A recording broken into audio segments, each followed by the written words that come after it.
Hey, CJ Halleck here with cjhalleck.com and a Small Biz Academy. And in this video, I'm going to walk you through the steps to customize your WordPress website based on the 5-page install video in the previous lesson. So we're going to go ahead and get started and come on over to your dashboard. So you're going to want to log into WordPress if you've since logged out using the new username and password that you've set. And now we're in here, we're going to go ahead and get started. The first thing we're going to do is go over appearance and go down to customize. And then we're just going to add this site title and tagline. So we'll say the site title is Small Biz Test. Tagline, helping you grow your business, and then save and publish. And that's going to be your site title and tagline. The next thing we're going to do is go to theme options. And this is where we're going to start uploading the content that we have put together, such as the logo and all the information that I covered in the first video as far as your icons, about us information, and things of that nature. So we're going to go ahead and get started. Upload image for custom logo. And here's the image we resized in our tutorial. Go ahead and open that up. Custom favicon. You'll want to go into the SBA design file and go into the favicon images and find one that you like, or create one of your own off of your logo if you want to do that in Photoshop or in Pixlr. Just remember it has to be 16 pixels by 16 pixels. We're going to go ahead and use the coins. Contact phone number. I'm going to just put this in for now.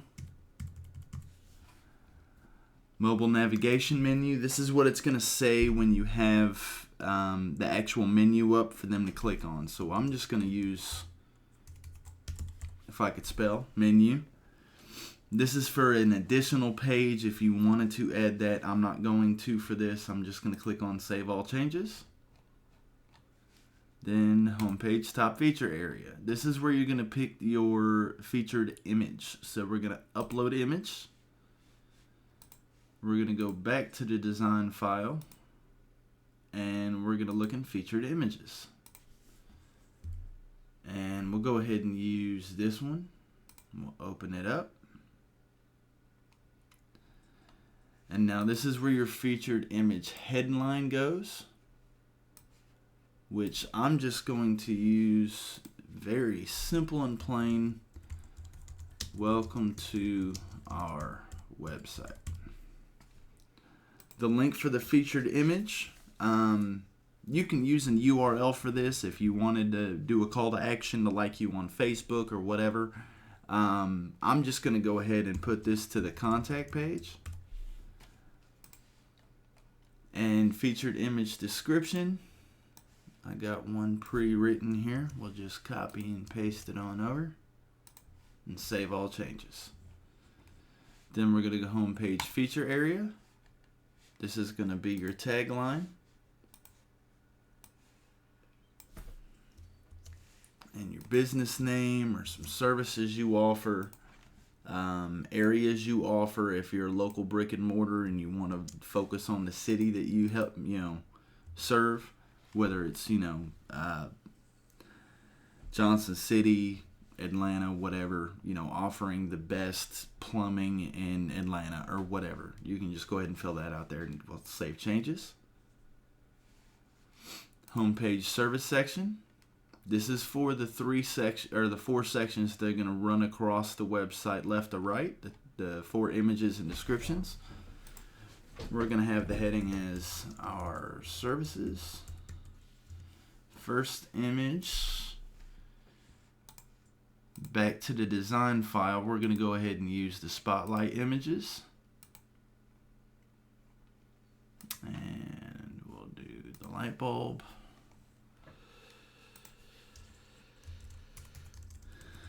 featured title number 1. The link, and I'll just go ahead and put that to contact as well since it's short and easy. And I'm going to copy and paste this description I have for it. Then we're going to just keep doing the same thing all the way down the page for all 4 spotlight features or products, services, things of that nature. So we're just going to keep going on down through here.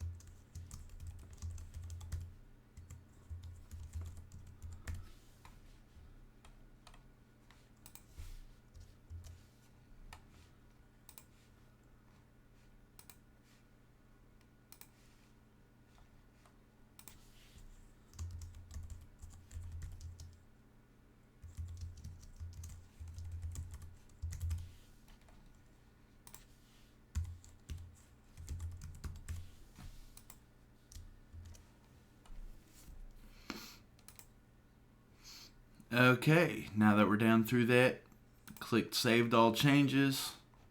Just scroll all the way back to the top. And then we're going to do Recent Blog section.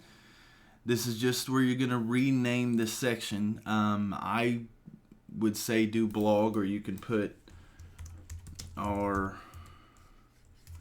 recent blog posts. And come down and save. And contact section, this is where you're going to want to have all your information. So we're just going to put contact us. We are here to help. Address 123 Street Drive. Contact number.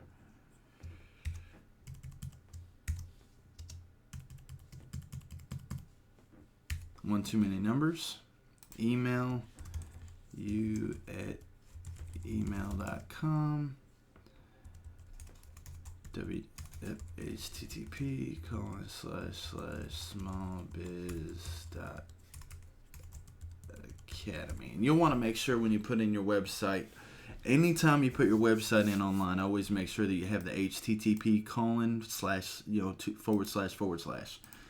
makes it a live link where you put it most of the time. And we'll save all changes. Alright, so now that we have that done, the next thing we're going to want to do is the contact form. So we're going to hover over plugins and come down to FS contact form. And here's where you're going to want to just go through. You can change admin to your name and put your email in. This is just, something I put in just so it makes it easier for me to, tell what emails that come through my email account are from the contact form. You can leave that there, take it off. It just shows what the subject line is when it comes to you. Make sure you save your changes when you're finished. Then the next thing we're going to do on this is go over to security. This is pretty much where you decide if you want to have the CAPTCHA code or not. And if you, or should I say, in a later video, when we go over the Akismet plugin and everything that it does, we're going to come back to this and set up the Akismet for this, but we'll not do that now. We'll do that later. So depending on if you change anything or not, you want to save changes. If you left it as is, you can just move on forward to the advanced. And here's where you're going to want to fill out your personal information. All the way down your website. You want to make sure this is done more so than anything, just simply because when they finish filling out the form, this is where it's going to send them. So if you have them fill out a form and you want to send them to a landing page with a video of you talking about, sale you have going on or something like that, you want to go ahead and fix that right here. So put the link to wherever you want them to go afterwards right there. Make sure you save your changes. And That is it for the contact form. Next thing is Dig. Now, for those of you who aren't familiar with Dig, what it is it's the vertical bar that has all the social sharing. So it's got a way to share it on Facebook, to like it, to send a tweet out, a little bit of everything that's on that vertical left-hand bar in your blog posts. It's a cool little trick, or should I say cool little plug-in. That is the floating display. If you want to use that, you just make sure it's checked and save changes. Normal display, which goes at either the top or the bottom of the page. You can enable that by clicking that and saving changes. But right now we're going to go over the global configuration. Just pretty much coming through. Make sure you enter in your Twitter account, buffer, account if you have it set up with Twitter. All these things. Just go through, put in your information, hit save. You're good to go. That being said, the basic setup is done. If we come over to the website, you see what it was. We'll go ahead and hit refresh. And there you have it. You now have a full functional website. All that's left is to understand the training within the website. We'll cover that in later training. But as of right now, congratulations. You have now built your small business 5-page website. You're finished. You're good to go. I'll catch you in the next video when we go over what WordPress is, how it works, and how you can continue to add content to your website. Thank you for going through the tutorial. You're awesome. We'll catch you later.